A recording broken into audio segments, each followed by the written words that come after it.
everyone, this is Joe, Four Soft Corners here, and for today's video, this is probably going to be my last recap video as far as like just doing stuff over a couple month period and like putting them into categories. I think going forward then I'll have stuff caught up that I have a recap on deck here too, as far just from one show in particular. So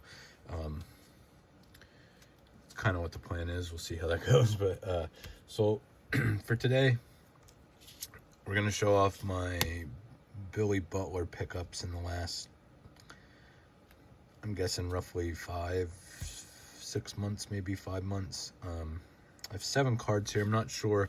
This first one may not be in that time period, but I'm not positive if I showed it off before or not.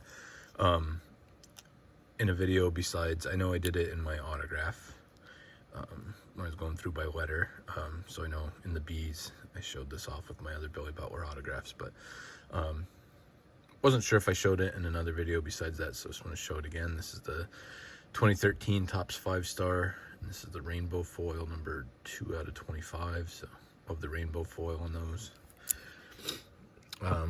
As I'm showing these, that's a 180 point, so does not quite fit in there. I'm gonna throw something in the title about like hobby heartbreak or something, so I will explain that. This is from the December Philly show. This is the red refractor. This is from 2011 Topps Chrome. So this was just pretty cool to find out in the wild.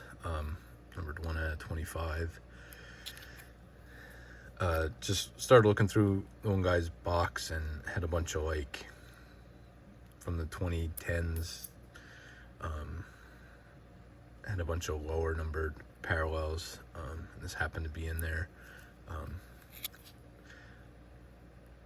Probably would be cheaper if it hit eBay. I think it was like $20 or $25. So I mean, for a card number at 25 and 14 years old, I mean, not a bad price. I don't think. You just don't see them often, but at the same time, like most times you're probably going to get a better deal on a guy like this. But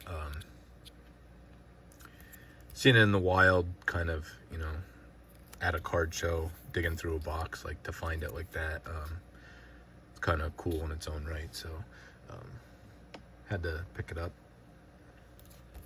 And so what I kind of mean by the hobby heartbreak thing is, I think it was back in January, around time of the YouTube Sports Card Hall of Fame voting.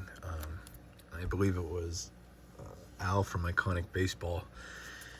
In his nominations, nominated a channel I was not familiar with. It's a very large channel, but Scotty B. Just was not familiar with it, so decided to check it out upon that recommendation. And this is 2013 Topps Black, and this is actually the Omega. This is the 62 out of 62, so that's pretty cool. This was on eBay from, like I said, I'm pretty sure I never showed these before, but so anyway, checked out Scotty V's channel. Amazing collection, you know, mostly all modern stuff. But pretty soon, I had no clue, found out he had somewhat of a personal connection with Billy Butler, knowing him in real life, and decided that's what got him into collecting. So just that whole thing was super cool. And then got to see, I think, from when I found his channel, not much before that, I believe he had acquired a huge collection from another collector of Billy Butler, of like a whole bunch of like low numbered autos and patches and 101s and all this crazy stuff. And then digging into some of his other videos where he showed off some of cards from his Billy Butler collection, I ended up seeing some of his superfractors that he had. So this is where,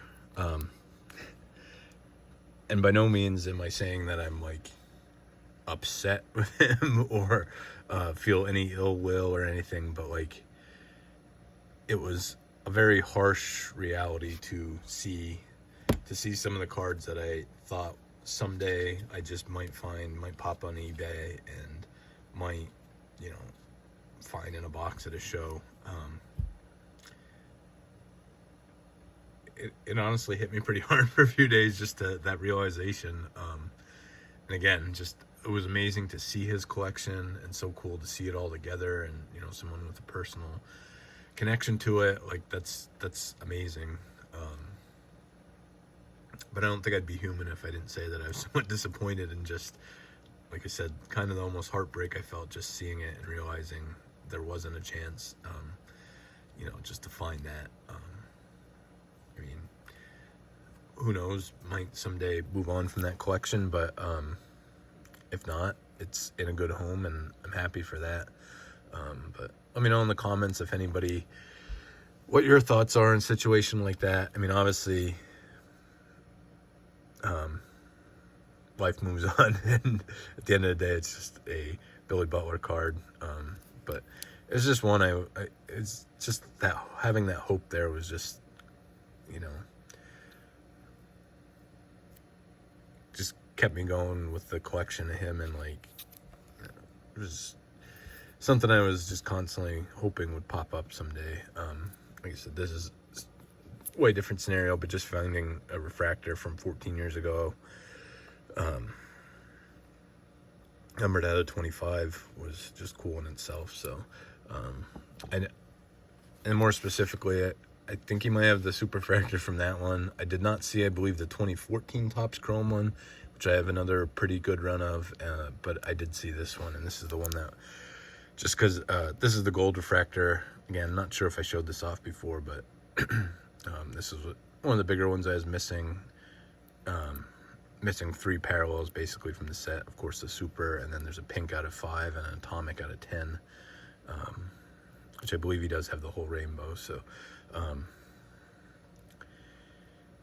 you know, could maybe end up with one of those other two, just not the super. But that was the one I was really. This was the super. This was the card I was really hoping someday to find. But and then last, these 3 cards from the same set. So this is 2013 Topps Finest. This is the green refractor here. Just numbered out of 199. This was like $1 or something, I think I got off of eBay. So nothing crazy here, but just goes with the other cards I'm about to show.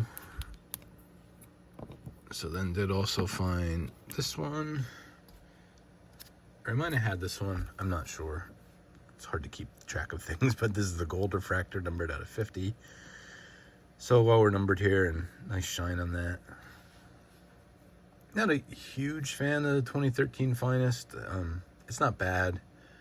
It's not one of the worst ones, but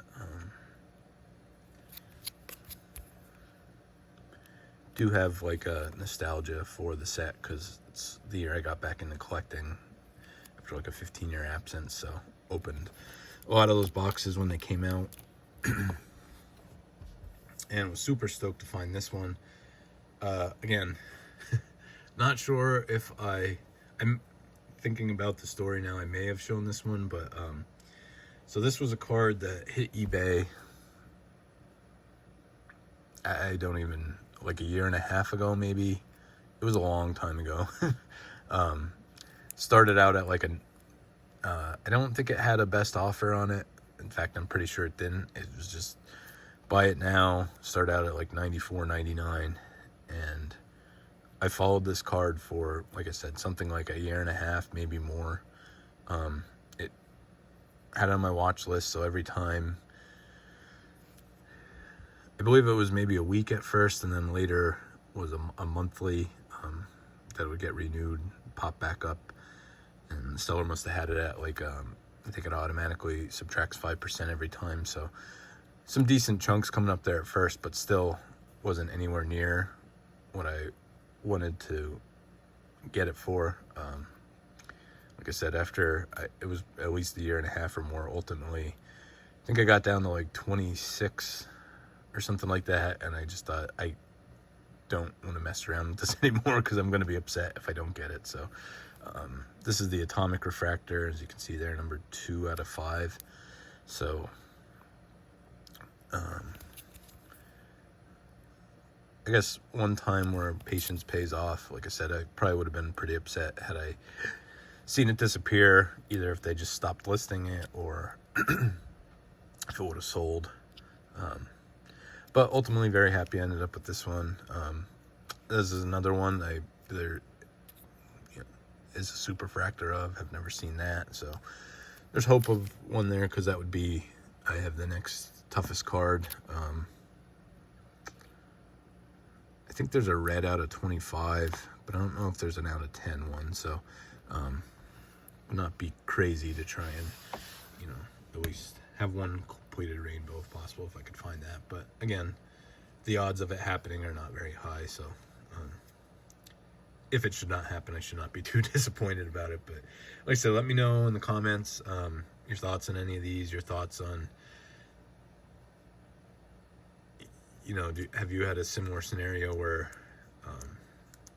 a card, especially like a 1-of-1, I mean, and again, I understand the reality of thinking that any 1-of-1 will end up in your possession is, you know, kind of crazy, but just anybody, you know, face that similar just situation, the realization that you're not going to own it.